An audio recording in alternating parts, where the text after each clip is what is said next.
Hello दोस्तों, अगर आप क्लास 12th का हिंदी का पेपर दे के आए हैं तो चलिए आइए मिला लेते हैं कि हिंदी के पेपर में आपका कितना मार्क्स सही होने वाला है।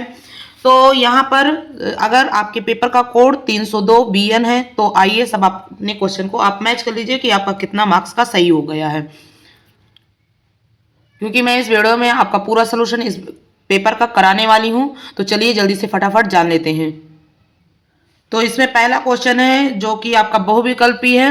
वो है, कह रहा है कि पतितों के देश में रचना किसकी है? तो ये है राम वृक्ष बेनीपुरी जी की। किसकी है प्यारे बच्चों? राम वृक्ष बेनीपुरी की है। इसके बाद दूसरा जो क्वेश्चन है वो कह रहा है कि संपूर्णानंद द्वारा संपादित पत्रिका है, तो वो है प्यारे बच्चों मर्यादा। इसके बाद कह रहा है कि भाग्यवती उपन्यास के लेखक कौन है? तो ये इसमें है श्रद्धा राम फुलोरी। क्या है? श्रद्धा राम फुलोरी। फिर इसके बाद हरजारी प्रसाद द्विवेदी पद्म भूषण उपाधि से सम्मानित हुए थे, तो 1957 में। फिर इसके बाद आपका है निम्नलिखित साहित्यकारों में नाटककार प्यारे बच्चों कौन है?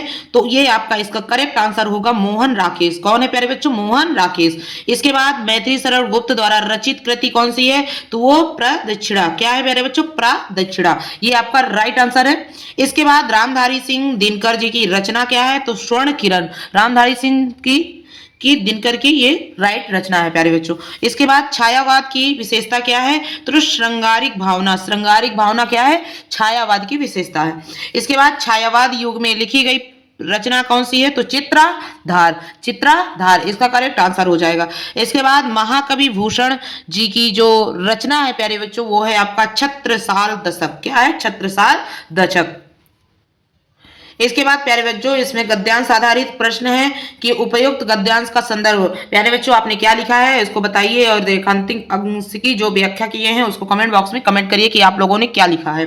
इसके बाद ये आपका जो है वो आपकी पुस्तक से लिया गया है, लेकिन जो ग्रामर पोर्शन है उसको चलिए आके हम समझ लेते हैं। तो यहाँ पे तरंग और तुरंग में अंतर। तो तुरंग में मतलब होता है घोड़ा, तरंग मतलब होता है लहर। ठीक है, तो आपका इसका राइट आंसर होता है तरंग का मतलब होता है लहर और तुरंग का मतलब होता है घोड़ा। इसके बाद चलते हैं। इसके बाद जो दूसरा है आपका भवन और भुवन। भवन मीन्स होता है घर और भुवन मीन्स होता है संसार। इसका राइट आंसर ये है। फिर इसके बाद चलते हैं। इसमें कहा गया है निम्नलिखित शब्दों में किसी एक शब्द के दो दो सही शब्द बताना है। तो नाग प्यारे बच्चों एक आपका सर्प को बोलते हैं, जो नाक है वो प्यारे बच्चों आपका क्या है। फिर इसके बाद द्विज। द्विज जो प्यारे बच्चों होता है जो पक्षी होता है उसको, तो इनके प्यारे बच्चों सही अर्थ तो जो लिखना था। अगर आपका वीडियो जो है पसंद आया हो तो लाइक करिए, और ऐसे सोल्यूशन पाने के लिए चैनल को सब्सक्राइब कर लीजिए। बोर्ड एग्जाम की प्रिपरेशन बहुत अच्छे ढंग से इस चैनल पर कराई गई है, तो कृपया बेल आइकन को भी प्रेस करना मत भूलिए। और कमेंट बॉक्स में जरूर से जरूर कमेंट करिए कि आपके कितने मार्क्स बोर्ड एग्जाम में आने वाले हैं हिंदी के पेपर में।